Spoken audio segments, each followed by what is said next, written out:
Welcome to Snap on This, a Marvel Snap podcast. This week's secret homework, make a major victory deck.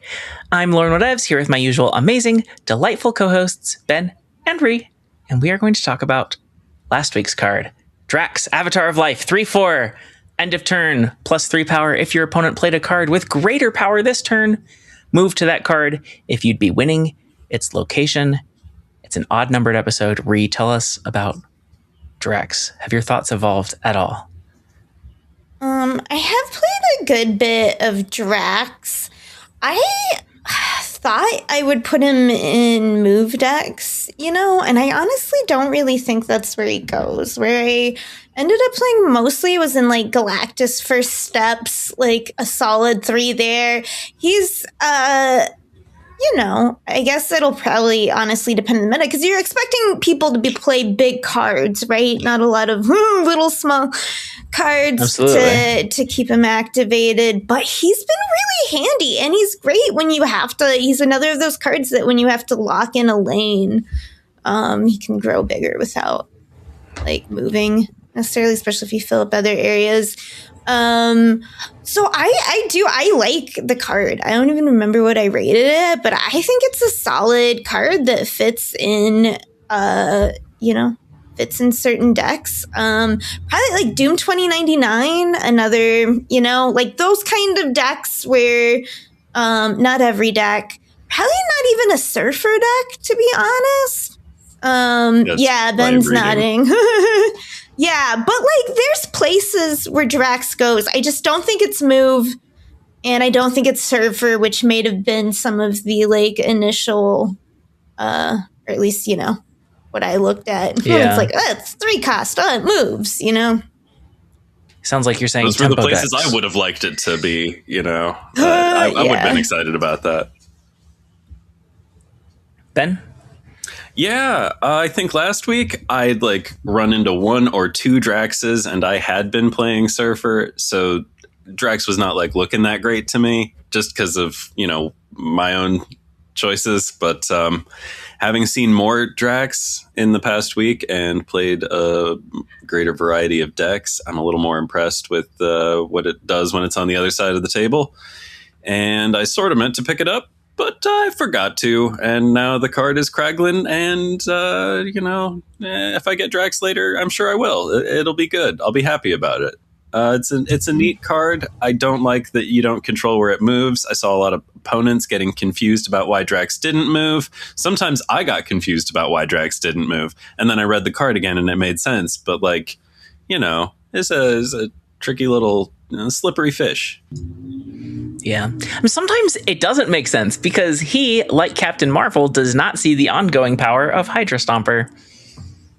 Yeah, but that's goofy. That was recently addressed in the team answers. I was happy to see that that's like on their radar because that's been going on ever since Hydra Stomper released. Anyway, I do like that. Is it just Hydra Stomper or like? As far as I know, that's the only one. No, although Hydra Stomper is the only one that cares about moving. Yeah, but it's not only the one move that they don't count. It's like they don't see its ongoing power at all. Even if it has a bunch of ongoing power, they just read it as a 3 or whatever his base power is. Is it 3? Is it 4? I think it's... I think it's a 3/3. 3 now? Anyway. I think it's 3 now. I like that the Drax design, it's like... It's complicated. Like you can tell this is a card that's coming out later in the game's lifespan where it's more complex, though text box is longer, but it's really not that bad. It's just 2 steps. And I like that they're 2 distinct steps, like that you get the +3 power, even if it doesn't move. It would be probably a bad card if it didn't do that. But yeah, I agree with y'all. It's got some power. It has to be the right meta. It's a good tempo card that can have decent output. All right. And a similar card-ish, Kraglin came out this week. 3/3 on reveal. Banish the top card of your deck. If it was 4 cost or higher, +2 energy next turn. Otherwise, give this +4 power. So, like Drax, it can be a 3/7 sometimes. Did you get Kraglin? Either of you? Oh, sorry, not my turn, but no. No. Wait, did you get Kraglin? No. I'm proud of both of you. Well, yeah, he just doesn't even, it just doesn't even seem fun. It just seems kind of random. You know what I mean? Just kind of like, here's two things that Snap does. I don't know. And, I only saw it once in, I think I was playing Arisham. Yeah, it was. And I was like, and it didn't make sense to play. And I'm like, when would you make sense to play? I don't know that you would over other options. You know what I mean? Like, if I had random non-synchronous options in my hand, and that all felt better than Kraglin. So that's where I'm coming at it from. But, I did solve the mystery. Something I'd been doing to do missions a lot this weekend. I come in and open up a blank deck. I don't know how often y'all do this, but like, open up a blank and let it fill and see whatever it is. Because it used to always be the same. It used to always give me like Bullseye or Cerebro, I assume out of pure hatred. But like, now I get like something different. I've been getting something different almost every day. It's interesting. I've been playing like some kind of like random stuff. I feel like I just caught it in a mood. And the last one though made no sense to me. I'm like, what card am I missing from this? Like it was a weird collection of like little, it made no sense to me. And then I'm like, oh, this is Kraglin. Supposed to be a Kraglin deck. What? And it looked like nonsense. And it's like, sometimes I'll see these, and you've seen me, I'll play weird stuff to check it out. But like this deck I looked at and I was like, even if I had Kraglin, I would not want to play. Okay, so I'm sorry. I'm so mean, I feel like, to this card, but like, no, you don't have to apologize to Kraglin. Marvel Snap needs to apologize to Kraglin. Yeah, he deserves an apology, but not from you.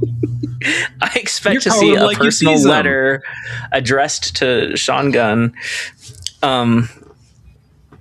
If it's like Kraglin in the comics or the movies, I've definitely seen this character multiple times and never has it stuck with me. That's how I feel about the card as well. He's great in the movies. Yeah, he is great in the movies. Yeah, I got this card just because I have, the stockpile of tokens. I might as well just get every card that comes out. Plus, talk about it on the podcast. Like I make content. So, and I hoped that both of you two would skip this card because it is a stinker. I played it a little bit. The best thing I found to do with it is big rampy type stuff, right? Like it kind of goes in like a Wiccan deck as like a weird backup plan, like a deck that you have a high chance of hitting the extra energy and then you can actually have cards to spend that energy on. If you look at like that, what is the unique thing it does is you can have 6 energy on turn 4, right? That's the thing that it does. And Wave already lets you do that, although, benefits your opponent also.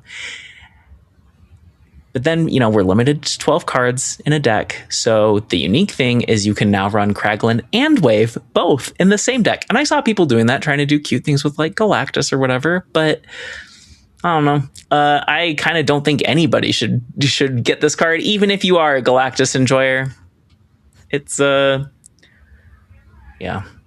I have said this before several times, but like if you're gonna be bad, at least be fun. And this card's not even that.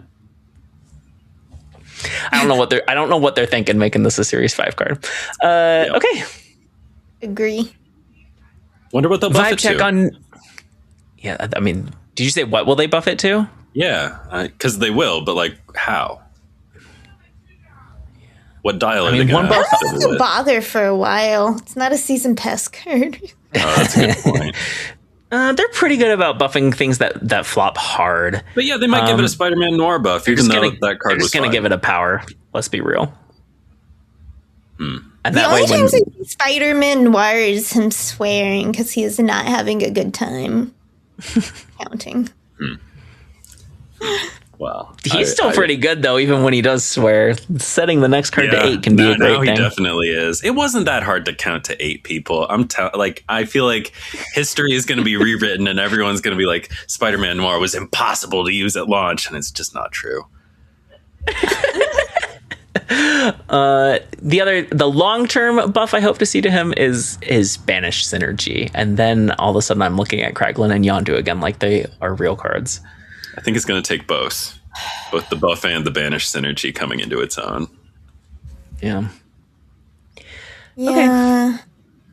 I worry about Banish being too rewarding. I don't know. Well, they have, and they can always change their minds. They've said you will not be able to pull things from the Banish pile. They are gone from the game. But they are open to doing synergy like a Morbius for discard, counting Banish, or a Nicholas Scratch. That's or fair. Whatever. That's fine. I don't know if that would be too strong. Although, granted, all skills banish, so then you start having some overlapping space with Nicholas Scratch. Okay, we're gonna vibe check next week's cards. There are 2 because I think it's Sanctum Showdown that starts next week. First up, Jack Flag, the Series 5 card, 3/3. They're just hitting us with 3s 3 weeks in a row. Ongoing. Your cards here with increased power have +2 power. We were all very high on this card in our early rankings, if I remember correctly. You still feeling good about Jack? Are you planning on getting Jack? Yes. I don't know if I'll pay $6,000. That'll be a spontaneous decision, I'm sure. But if I do, I definitely just want to start with, I know it'll be normie, but like a surfer ongoing, with all the captains. I think ongoing will make it unique enough. People are going to be throwing this with Brood, Right, but and with Captain Carter and Steve Rogers, just seems like fun. Yeah. I'm going to be boring and probably not invite Steve, but do the same thing. Yeah, reasonable. Well, he does really seem like a surfer card, but maybe I'll throw him in Spectrum or Aurora or something so that I can be more of a hipster. I don't think he looks super fun, but he does look strong. And so he meets my criteria of being one or the other, if not both. Maybe he's fun. Maybe you can something with Ancient One or whatever. You can do something silly with that. Have them all. Is that fun or is that frustrating? You don't like Ancient One? No, when it works I feel like Ancient One is one of these cards where it's it's really fun and cool when it's not working, and then when it works for my opponent, I'm just like, what an unfun play pattern this is. Oh, for your opponent, I see. Okay, I'll take off Ancient One. How about Moonstone? Moonstone seems like something that could cross this into the fun category. Oh, yeah. Oh, wow.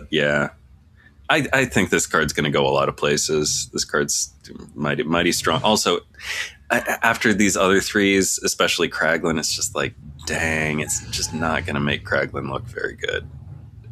Also, I'm thinking about Kingpin, who we talked about last week. Kingpin from 2 months from now. I'm like, oh yeah, why was I cutting a 3/9 so much slack? This is a 3/11 easy before horse shit, Is it that easy? It has to be in a full lane. Everything in that lane has to have green power before Jack Flag. I don't think it's free. But it's almost free.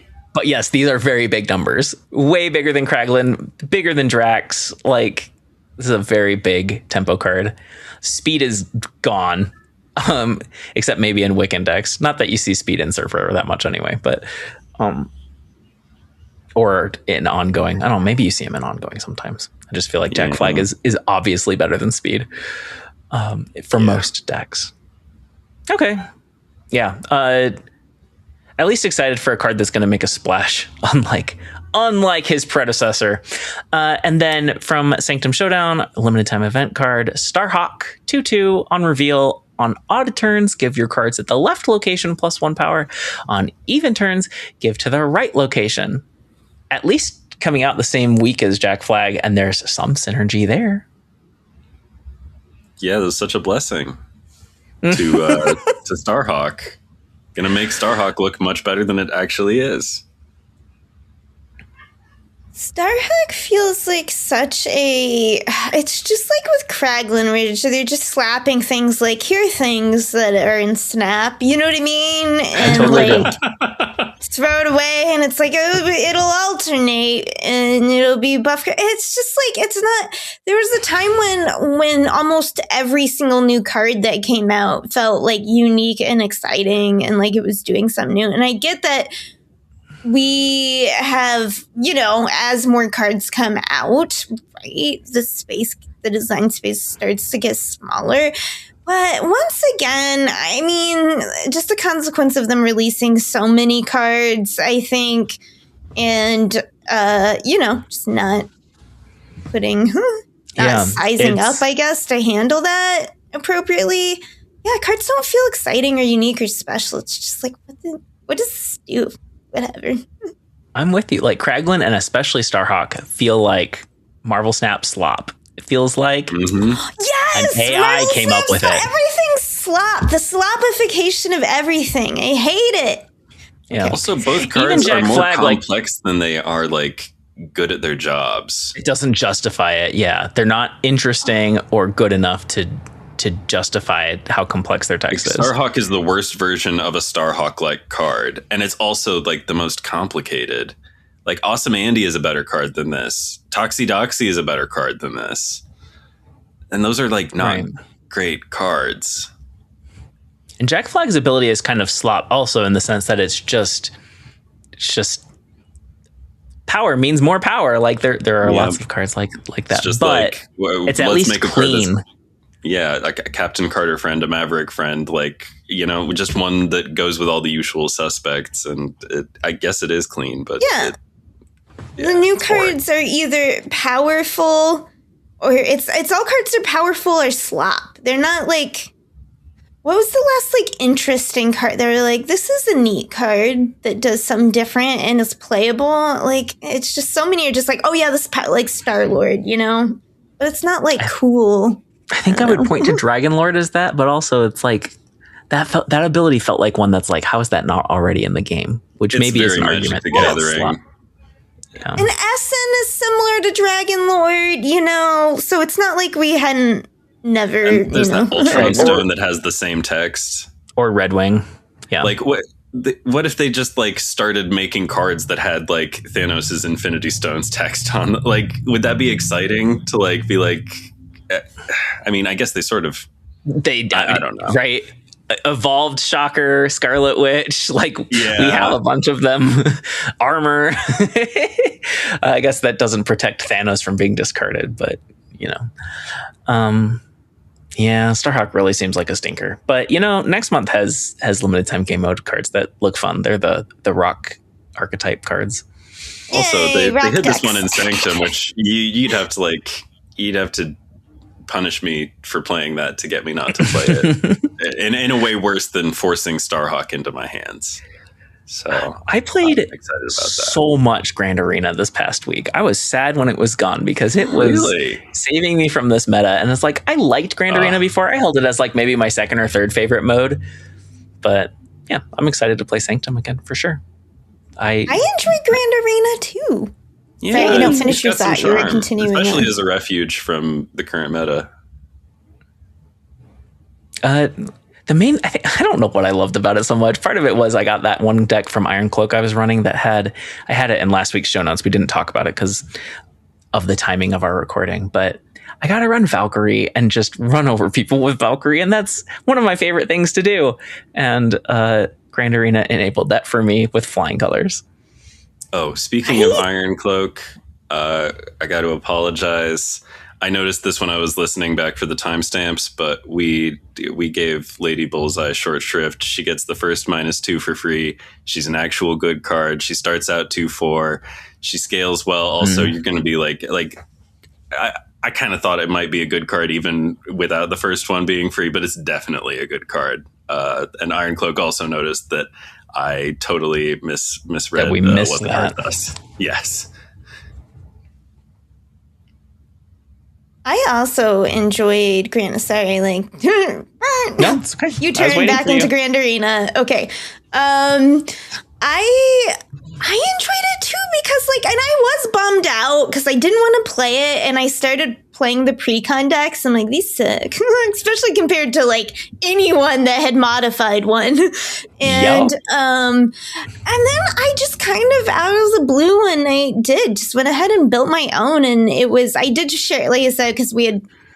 I came up with it right after, before we posted it. So we did share it because we know it's past now and it's not good. But I built a Spider-Gwen deck that just used Spider-Gwen as the second Hydra Stomper. So it was just Silk, Batrock nonsense, which is the most. It's so easy. If you're just trying to move Silk around a bazillion times and Batrock and a couple other cards, it's just so easy to get giant Hydra Stompers. When you have Merlin and you're just bam, and you've got Werewolf. And I did that, and I used so that was mostly Gwenpool. I didn't make it a move deck. I think that's the trap with her, is trying to go pure move, at least for me, because I don't enjoy pure move anyway. So I used her like that, and then the only the big other use for it was to pull on Spider-Man 2099, which was fun and novel to do because of the banned cards in this, because you couldn't shang people, because people were just leaving cards alone in lanes and stuff because they weren't expecting the usual attack. And then so it's just my sombrero Spider-Man 2099 just pulling over and killing their giant card. They just made huge, very fun and satisfying, and I enjoyed that. I did, as soon as I got Major Victory, I did just stop playing. Meant to play more, nope. But yeah. I think a big part of, definitely why I enjoyed Echo and Valkyrie were because the other tech cards were gone, and I think that was part of the reason why they were able to be so effective. But also playing against precons, it's just you get to the point where I know what I'm playing against. I know I don't have to worry about this tech, or I know that Hulk precon has Lady Deathstrike and I have to play around it. That's and you play so differently knowing what tech there is to watch out for. And I've seen a lot of people call for, okay, precons only queue into precons, or customs only queue into customs. And I don't know if that's the right solution. I think it would be a better experience for the precon players, probably. But the queue times. But also, there is the queue times issue. And there's also if it turns out that one precon is just clearly better than all the others, then isn't the optimal thing to do to just run the great precon and not worry about any of the custom decks?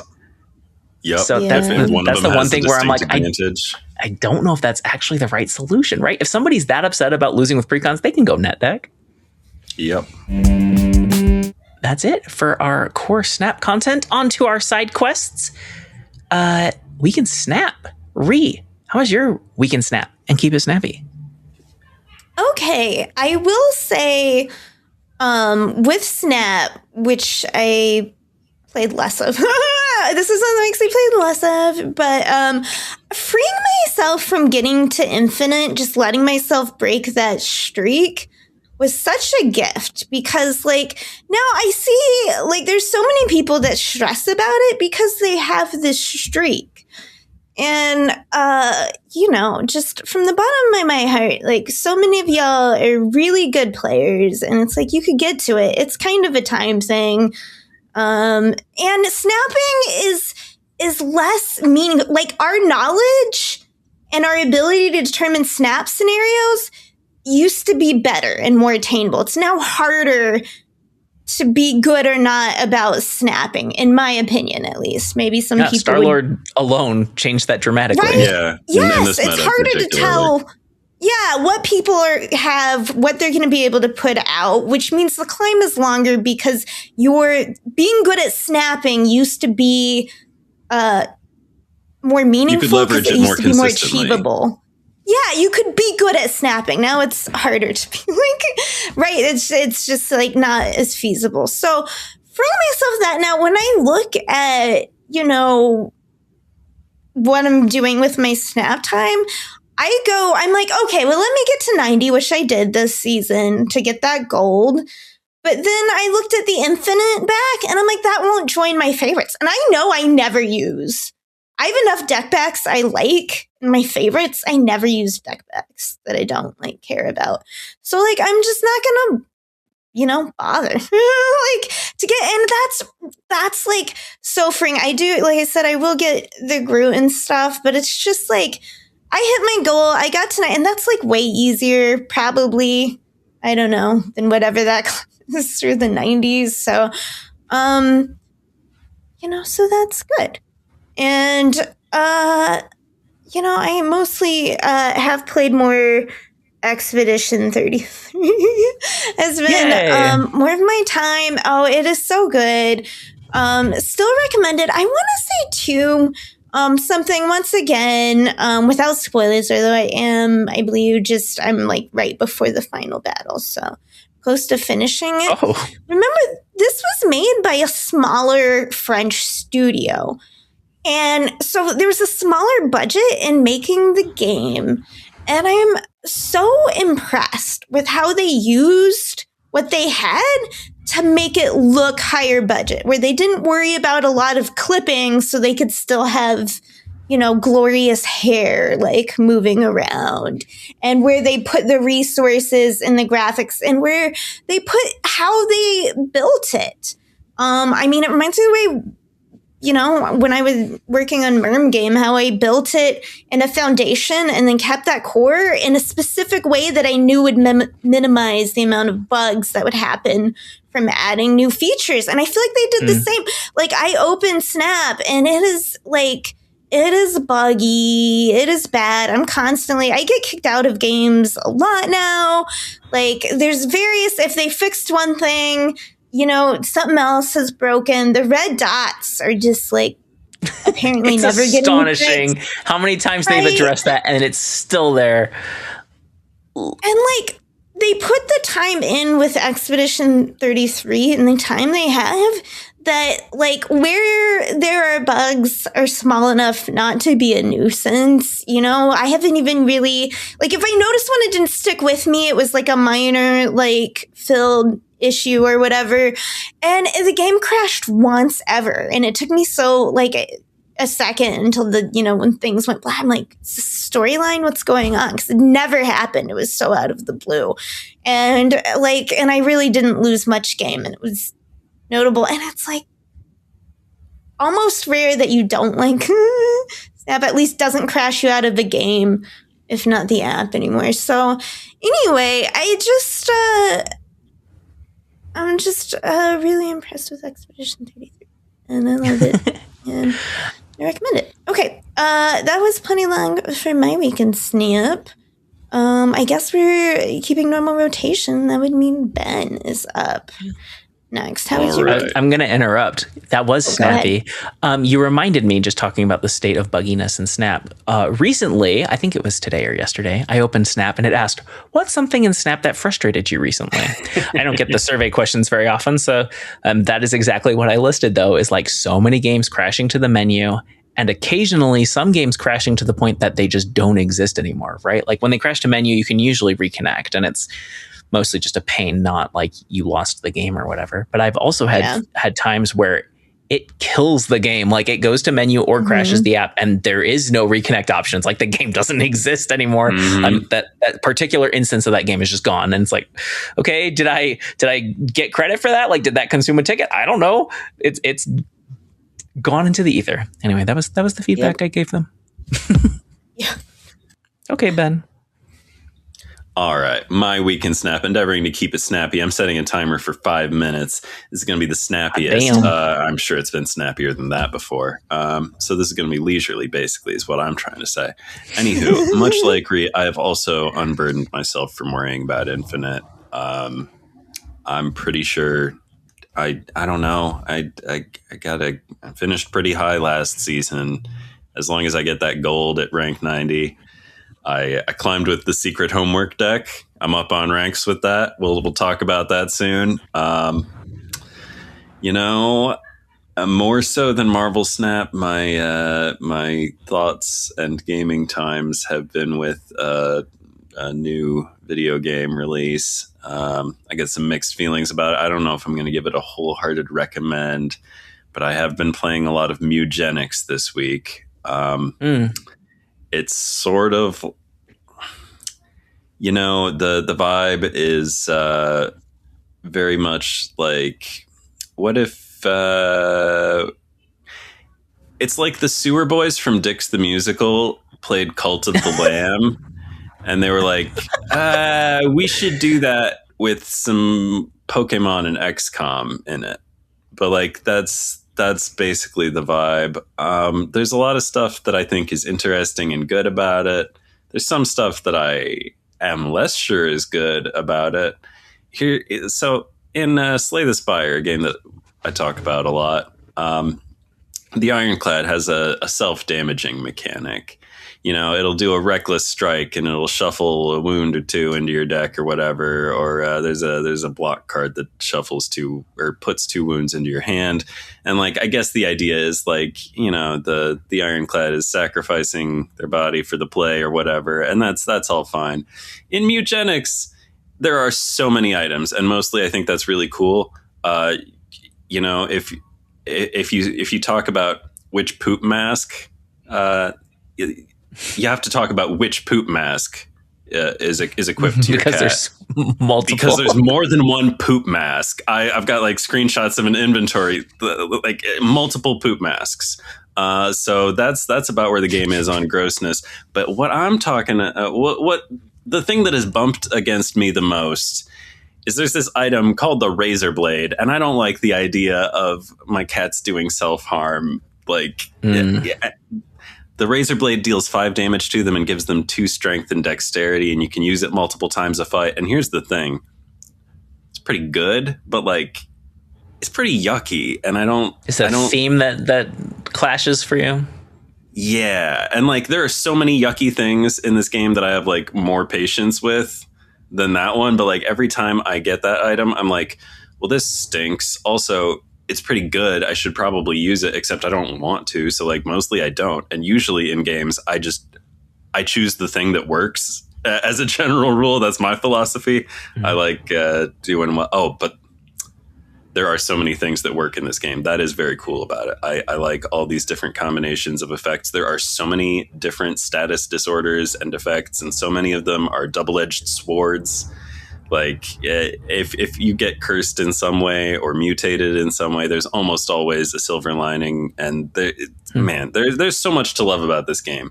But like, there are occasional moments where I'm just like, was this worth it for the like to be shocking or edgy or whatever? Like, I'm just like, I don't know. But a lot of the writing, the dialogue from the characters, the weirdos you interact with around town, and sometimes drop off excess cats too. I mean, like, there's so much to love about Mugenics. It's a really cool game for the most part, but also it is not for the weak of stomach or the faint of heart or the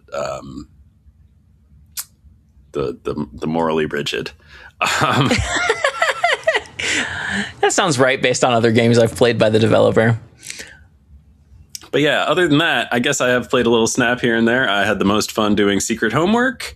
I've got 34 seconds left. Other games, Vamp. I don't know. Been watching some shows, living my life.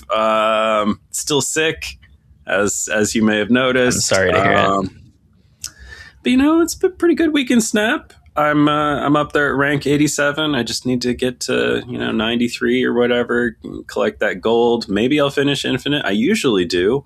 But I know I'm good at card games, and I'm not that worried about my streak. But if you are, that's fine. Anywho, that's the timer, baby. I'll talk about my week in Snap.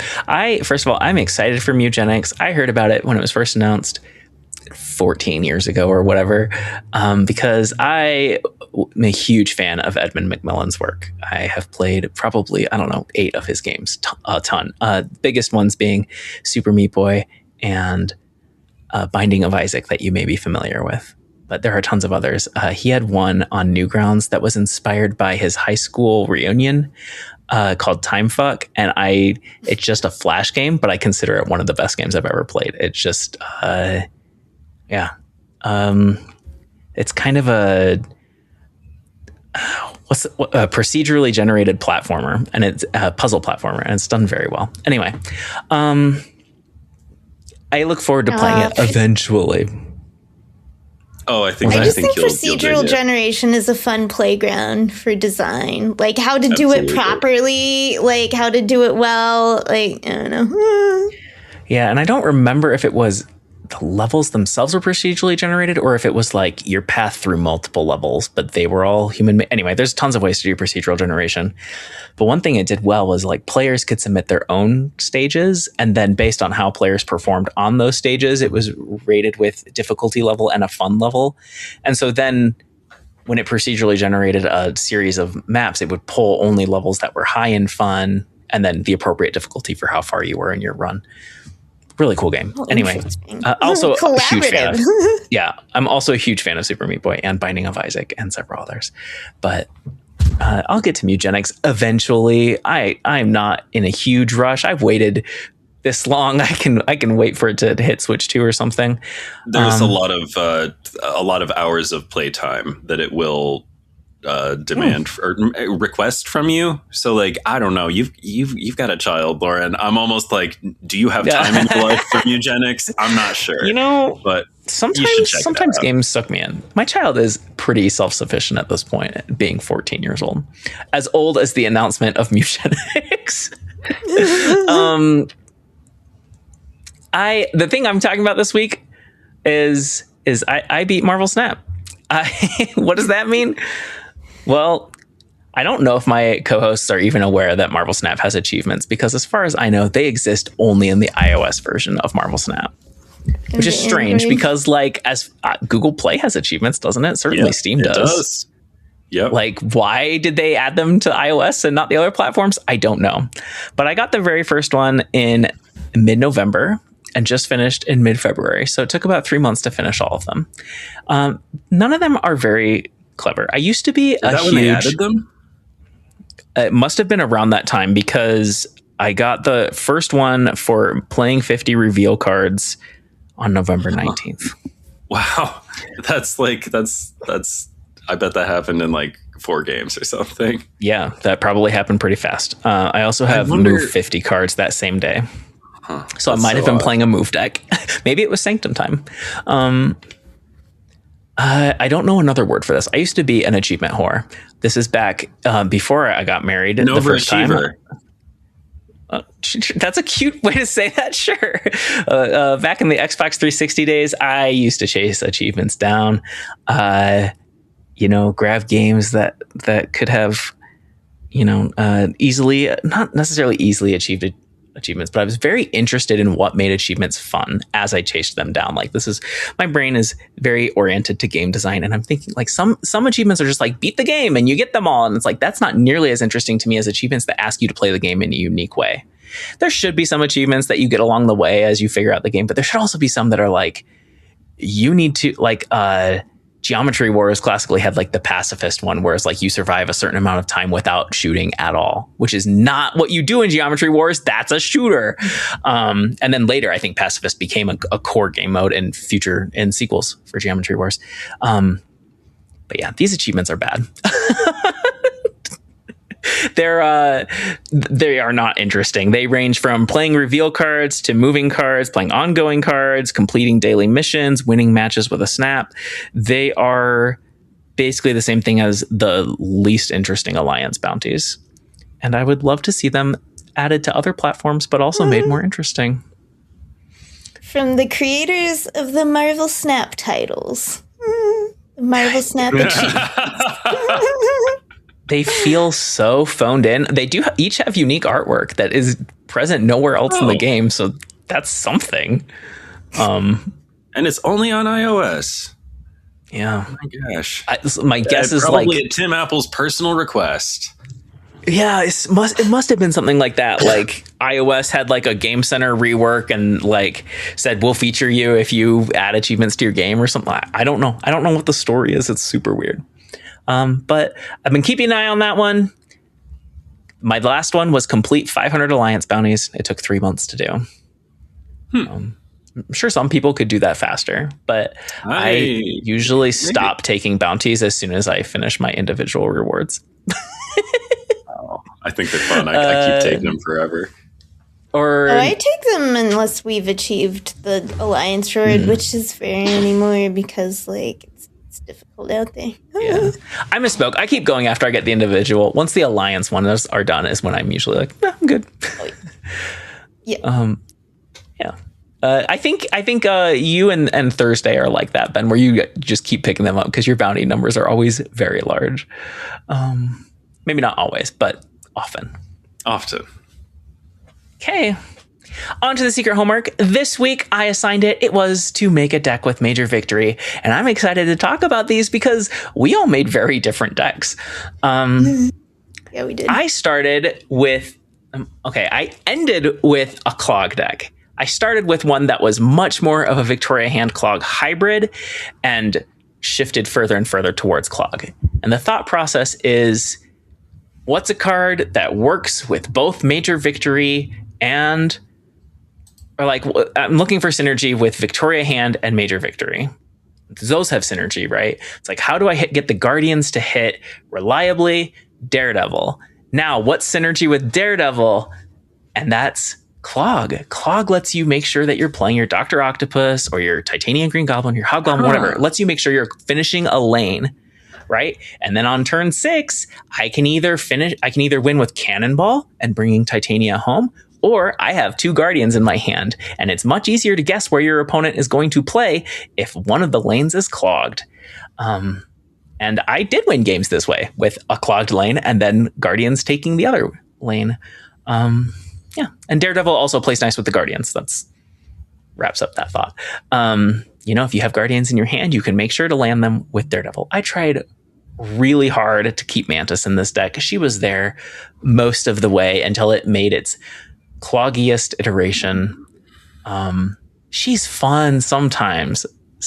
I think I had one match I won because of what Mantis copied, and Daredevil helps make sure that you get the copy, but it's just like she doesn't do anything to make the copy better, right? Like you can do Victoria Hand or Quinjet, I guess, but it's just she pales so much compared to Mirage, right? Where Mirage gives you the +2 power and Mantis just like doesn't. Yeah. Although with Major Victory in the deck, Mantis is always kind of there. There's always a risk of Mantis showing up. It is rough for Major Victory that Mantis is in the pool. What were you going to say about Mantis, Rhi?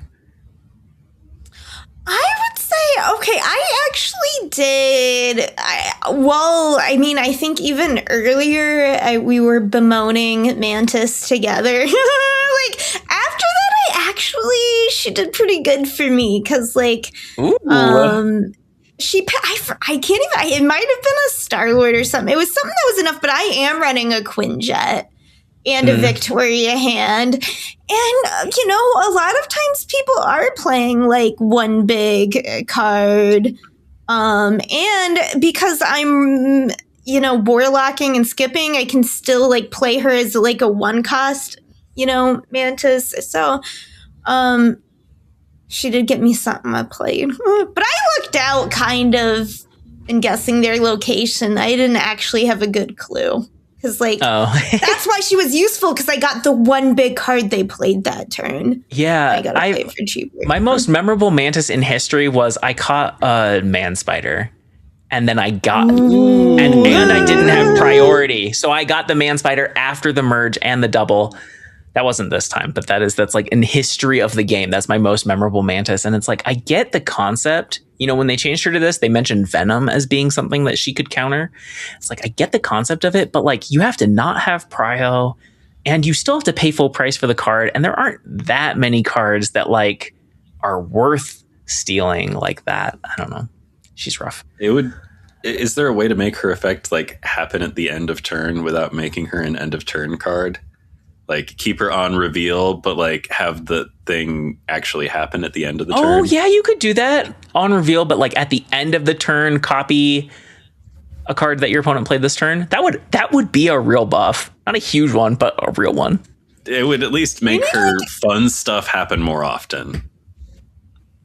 We need an official counter for like all the times we've ever discussed Mantis things to change or improve or fix her. It's got to be the most video. It could just be the secret homework every week. Nothing. Redesign Mantis. That's the thing.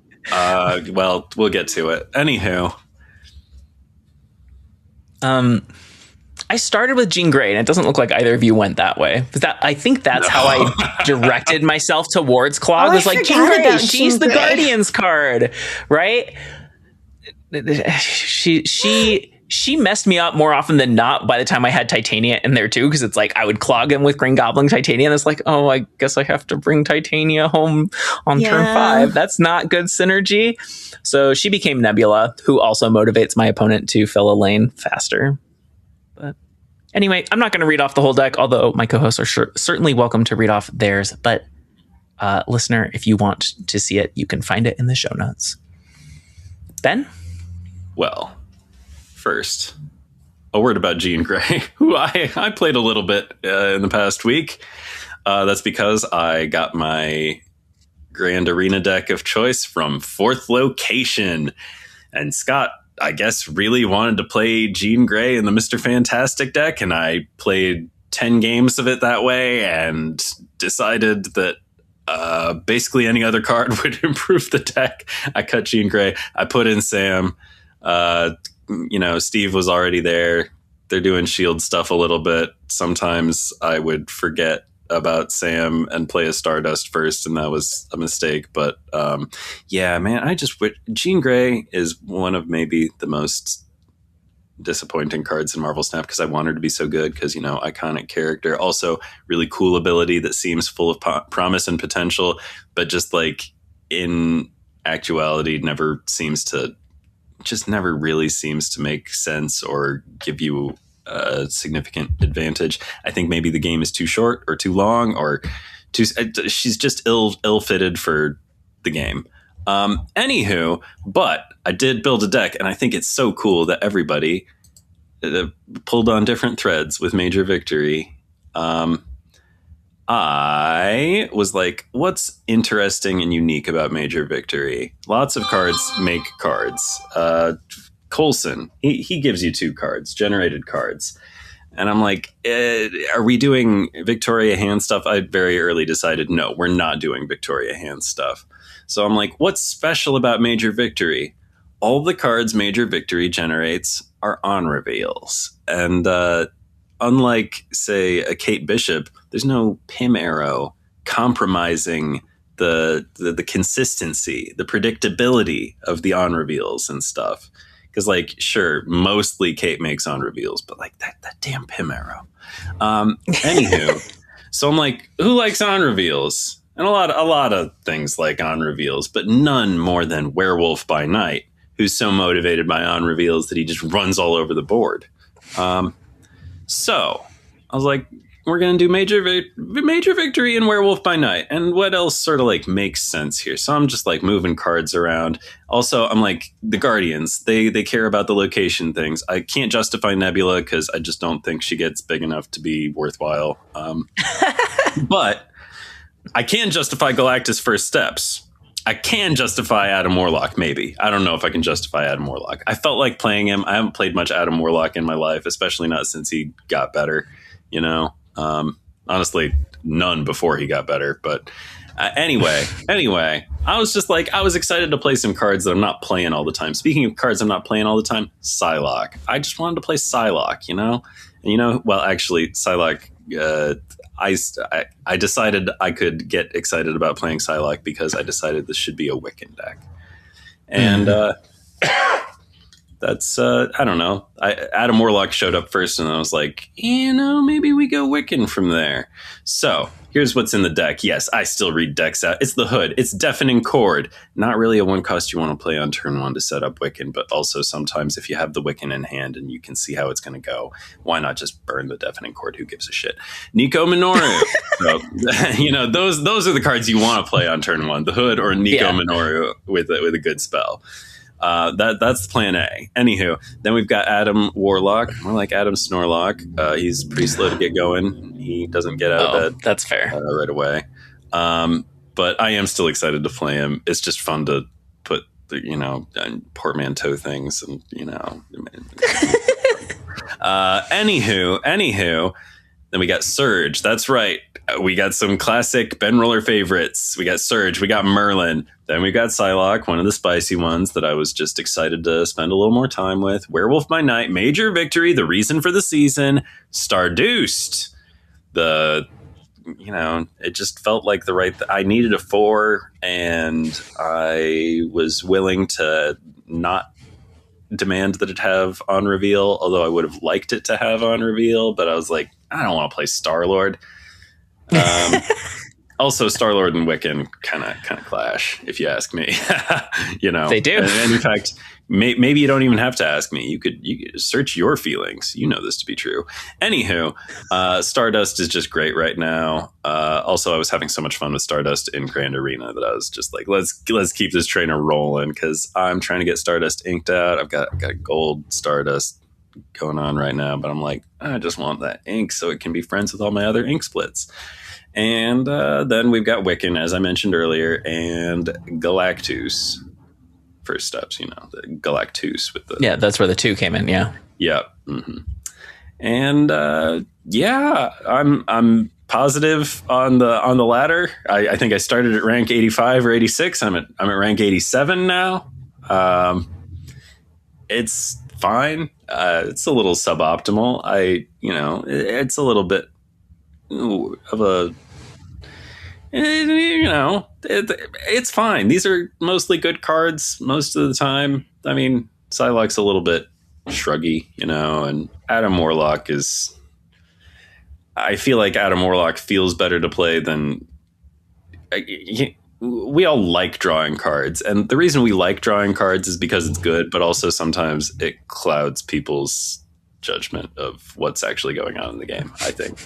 But anyway, I enjoyed my time with Adam Warlock, and I don't think I'm going to play him again soon.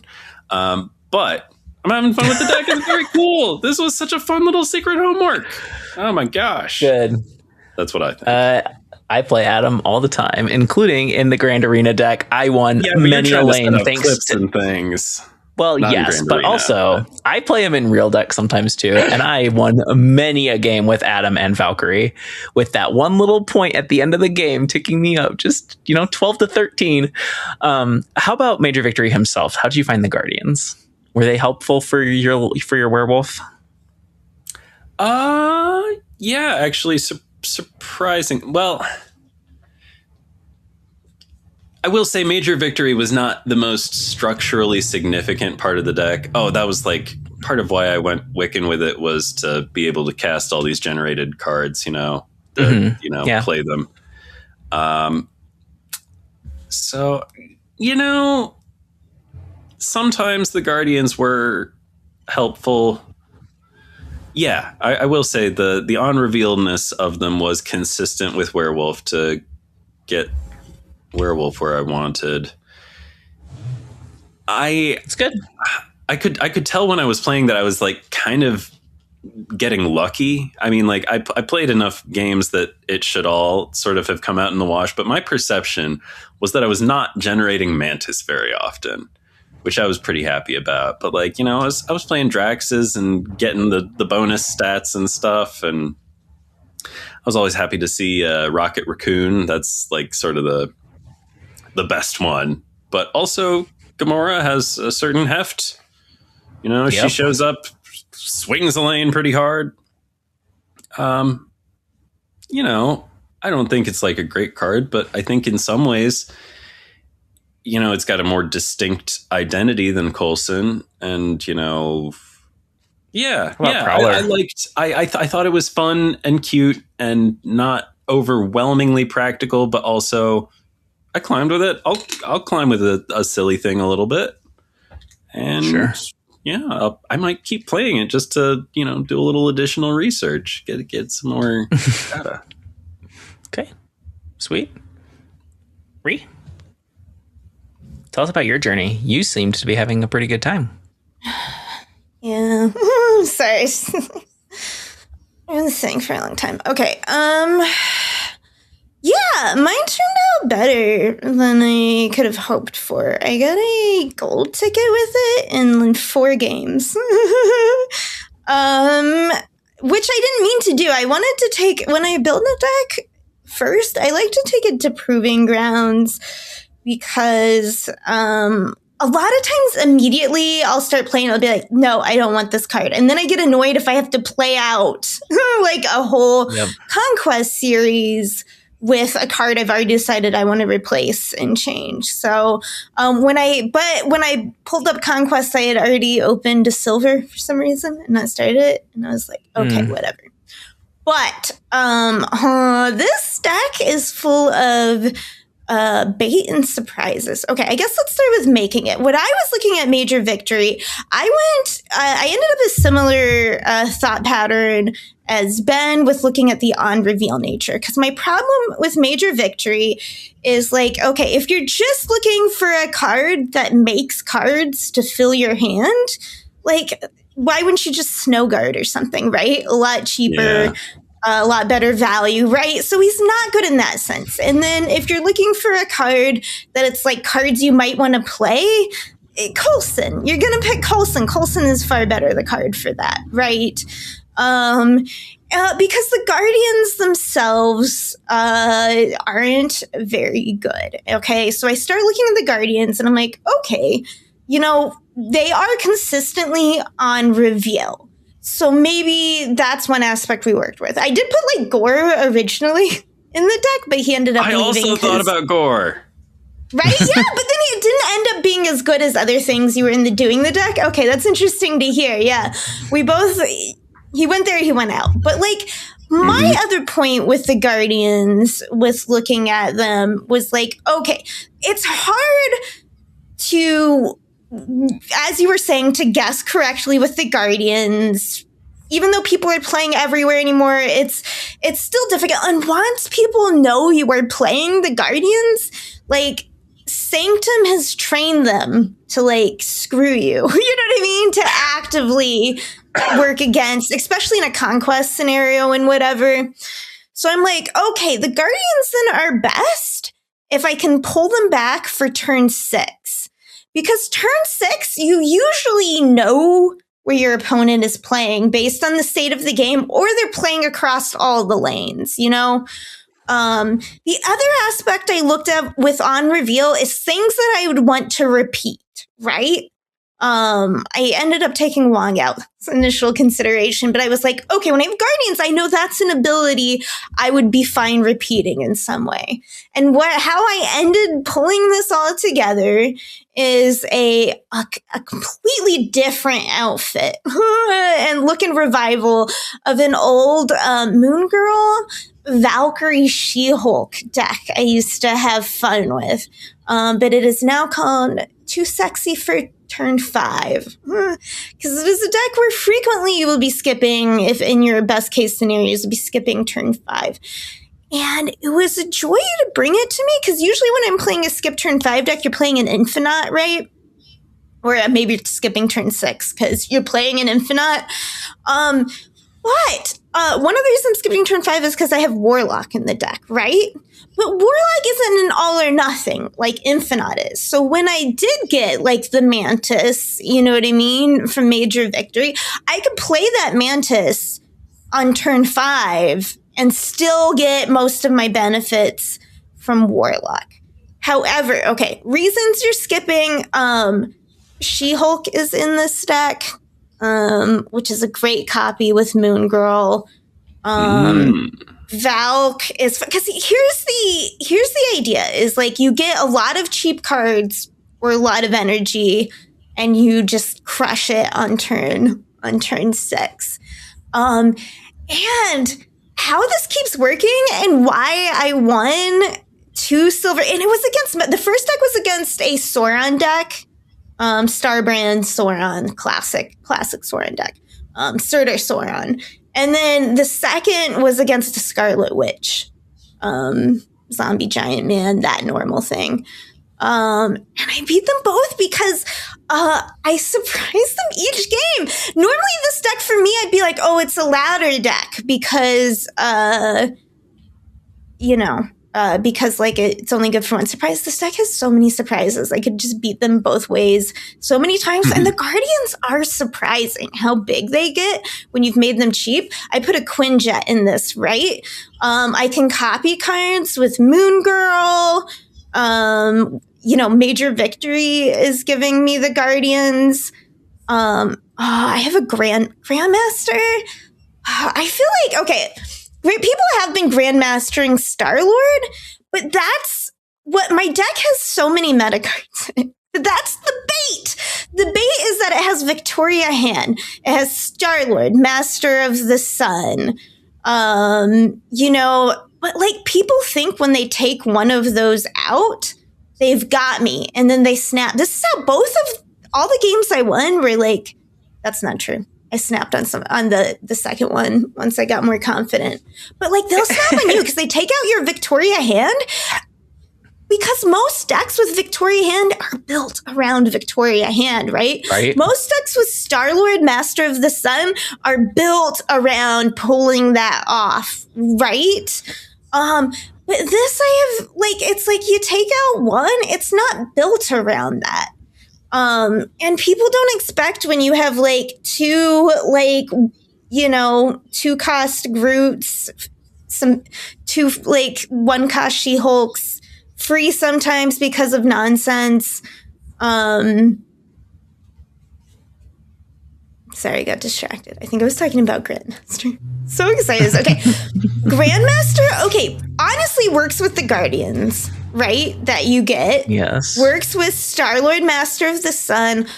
So amazing with Valk on the final turn. I know Lauren's done Grandmaster Valk a lot, but like this time I can pull it off so much of the time. It's so satisfying. Someone like had to fist bump me after. It's like they build up their giant stack. These giant, huge power cards. Valk. One lane. Grandmaster to Valk, the other lane, Win with the low cost. It's delicious, yes. Okay. Other wonderful combinations. Zabu, right? Zabu turn 1, Grandmaster turn 2, right? Get yourself some cheap Moon Girl, Star-Lord, Master of the Sun. I've got an absorbing man here as my other forecast. Warlock is fun. Warlock has been useful. Right? So, and hopefully, I do have a Sunspot as well in the deck. Because, Energy Soak. I'm almost always, usually if things work out, I'm trying to skip a turn. Okay.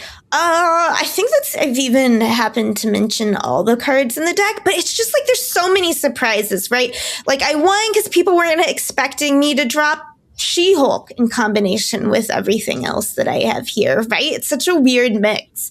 And then you win with Valk the next time. Yeah, I had a lot of fun. It ended up being good. Is Star-Lord typically happening on turn 4 because you're skipping turn 5? Okay, sometimes Zabu gets it. Like, not all the time is Star-Lord the best to play, which is what I love about this deck. It's like, there's so many meta cards in it, but it's like, it's not about them.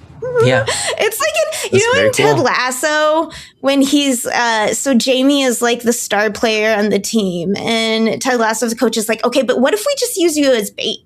Instead of you scoring the goal, everyone, pretend like you want the ball, and we're going to pass it to the other player, and he'll make the shot. And that's what I'm doing with like my star players here. Mm-hmm. I'm like, get all the attention, but you're not the real, Moon Girl copying She-Hulk. And then with Quinjet, right? Me just playing a whole bunch of Guardians, right? With like free She-Hulk. It's just so much power. It's that game of like, they're just not expecting you to be able to outpower them or Valk them, all that stuff. What were we talking about? Sounds like such a fun day. Awesome. All right. What's next week's homework? New homework. Okay, so here's what I want for new homework. I was like, we'd had a deck building challenge. Let's take it a bit easier. I want you to bring Snap to a new IP, to one of your favorite IPs, intellectual properties. And I want to leave it open. So what would this mean if you're just excited to talk about like a card that would be there, if there would be slight differences bringing it to this, if there would be cool events or new features that would fit into it, wherever, makes sense for the IP that you bring it to that you want to talk about. If you're tight for ideas, you can just do cards, locations, that kind of stuff. But yeah, I'd love to see like the idea of Snap as like a multi-location, quick turn, the general concept theme to something you love. That's awesome. Okay. We're going to open up a brief discussion about the future of the show. And I know that sounds scary, but we promise it's not scary. We're not sunsetting or anything like that. Yet. I mean, that's bound to happen eventually, probably. No, we're going to live forever. We and Marvel Snap are going to live forever. But yeah, that's not on the table right now. But you may have noticed already that we've shaken up the format a little bit with moving Weekend Snap to the second half of the show. The intention is to not scare off newbies who are coming in to listen to this show.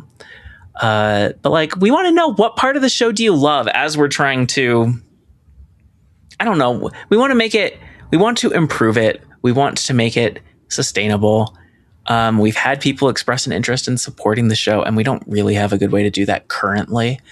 And so like, we'd like to make it, easier to grow, but without losing our identity. I think is like, that's the goal, right? Does that ring true to you too? Yeah. So, like a really good way to grow is to collaborate with others. And we could have guests on the show, and we have a couple times before. We also feel like it kind of changes the nature of the show if it's a guest show. Yeah, I think so. What we've talked about is we think the best way, if we can grow to like 500 subscribers, then we can open YouTube memberships.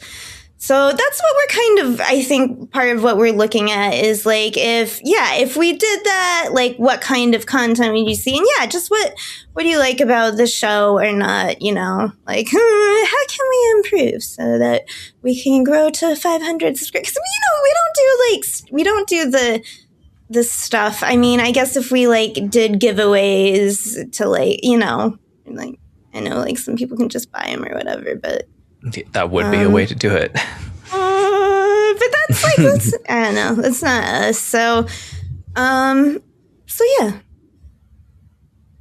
So even if you're like, even if you're not interested in, paying for Snap on this, it would be really helpful if you went to our YouTube page and just subscribed. It's super free. And if you're an audio listener, I understand.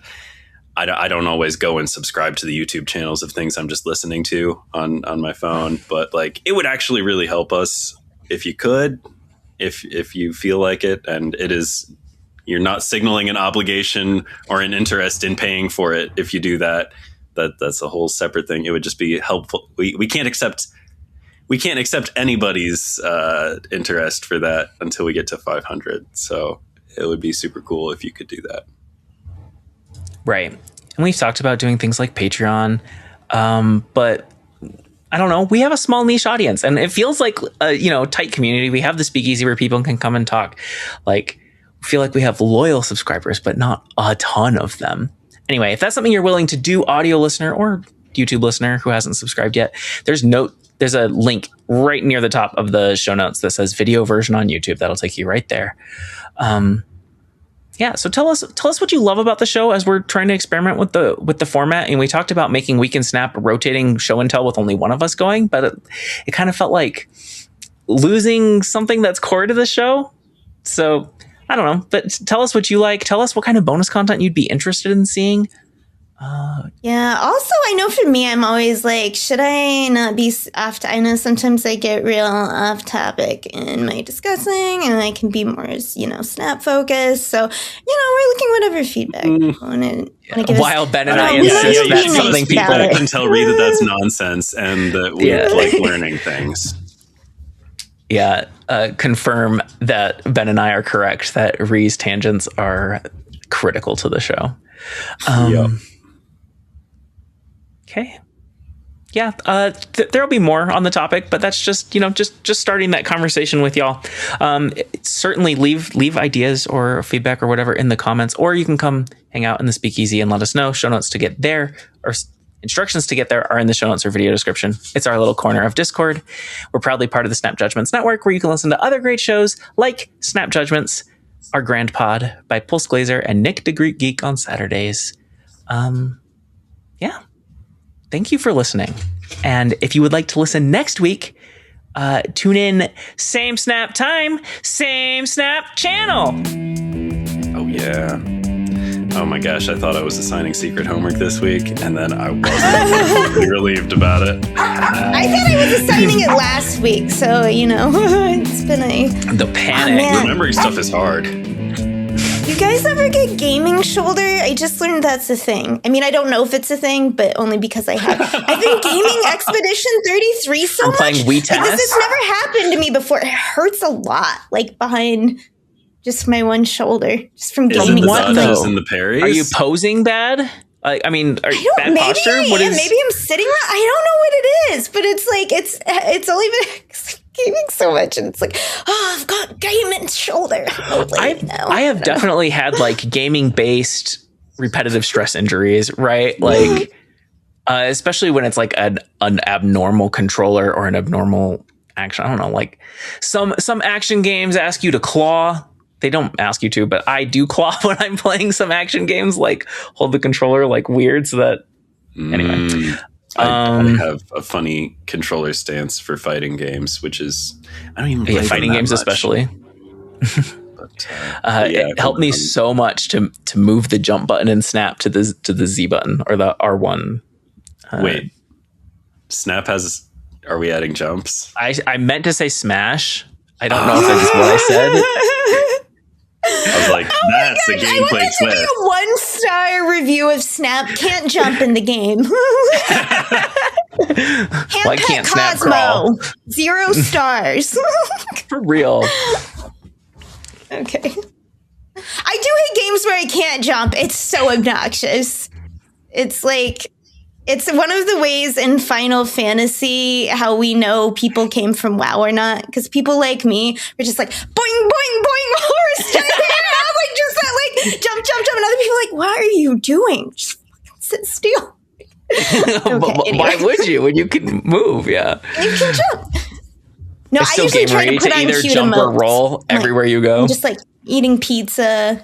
I'm like, speckling. Okay, anyway. I like to do the pizza one because it was hard to get emote for a while, so I just wanted to show off. Okay, anyway. But you can jump in Final Fantasy X too. Ooh, which is they learned how. Because mostly they reuse all the same level asset things and stuff. Like mostly you're running around in places from Final Fantasy X where you couldn't jump, and now you can jump in Final Fantasy. Does the jumping do anything? Sometimes it helps you get somewhere you couldn't get to, or it helps you jump down to a place where you would have had to like walk back a longer way. It's not the most structurally significant change that right. they made. It's a little bit like, well, isn't it cool? You hold down the circle button and you'll jump off the little ledge down under the room below. I don't know. I hate jumping puzzles though. I hate them so much. So bad at them. Okay. Like parkour? Like in games. Jumping puzzles in games? Yeah, I'm trying to think of what a jumping puzzle is. So like they have these in different games. I just ran this Expedition 33 where there's this like random level you could find where it's like hard. It's like difficult jumping to get to places. Like and it exists across multiple games, but like in FF 14, right? There's multiple, and it's places where you can't fly, so it's usually in cities, and it's just one of the notorious ones is across this big Kugani tower, this big kind of Eastern, I guess if you're from the US, you would call it Eastern. I'm like, wait a minute, I just like centralizing. Okay, anyway. There's an Eastern hemisphere that's called as such. It's fine. I have to question my language constantly as someone who was raised in the middle of nowhere.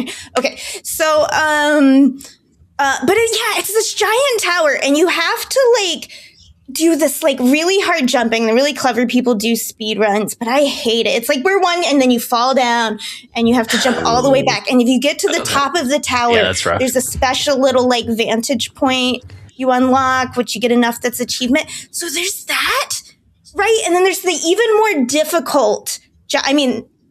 You just got up the tower, but then you get off the tower, there's another vantage point way down at the bottom that's on a lamppost that you can only get from jumping off the very top of the tower, precisely onto this lamppost. And I have never gotten the top of the tower because I hate jump puzzles and I'm bad at them. But I have gotten the lamppost because a kind soul stood atop the lamppost and is like, I have cleared the lamppost. Worship me. And I said, I worship you. That's amazing. I could never clear the lamppost. And like, all right, now if you're a blue mage, you can do something that is you can't do otherwise, and any other class in any other way, which is murder yourself in a city, like through an obnoxious bee sting. Because here's the trick. If you can murder yourself next to the lamppost, someone who is more skilled and talented and far better than you can make themselves a white mage or some resin class and res you up onto the lamppost. Thereby cheating your way to the special unlock vantage point. That's amazing. So I have the hardest vantage point to get in the game. Without the second hardest one. I should have just said that and not told the story of how I got there. So it'll be the story's great. I thought the blue mage skill was going to be like a swap teleport or something like that, but it's a final sting where you deal a whole bunch of damage and murder yourself, and the hope is that you can take out the enemy there for this, like, because it's a special circus class. Okay, so for clarity, the jumping thing it's about execution, not about solving the puzzle. Right? Like, you know what you're supposed to do. It's just hard to actually execute. You don't always know. Mostly you know, but sometimes you're like, am I supposed to jump on this knob or this knob to get there? But it's mostly about the difficulty of executing. I love platformers. It's like one of the only genres I'm actually naturally good at. Maybe it's not natural. Meld ourselves together and form like the Voltron Ultra Gamer. Like, we all are good at like different things, games. We could, combine. Do any of us fuck with shooters? I mean, I have some shooter experience. I've played Halo and BioShock. First person. Yeah. I'll use a gun in a Fallout or something, but I'm not like. I like VATS, to be honest. Yeah, I'm not great at shooters, which is partially because I've always been a controller girly, and I feel like the best shooters are using mouse or even motion controls. Sometimes they're nice because they put auto aim for the controller people, where it'll just kind of and it's like, I like that. Well, that's usually why they separate the cues from console and PC. Because PC is easier. Mouse is always easier. Still, you see some people who are just incredible at how fast they can aim. That's just mind-blowing. Back when we played Overwatch, I liked to play support characters who were not super into high accuracy aiming. That's what's up. Although sniping somebody with Mercy's pistol is a blast because that thing has no range limit.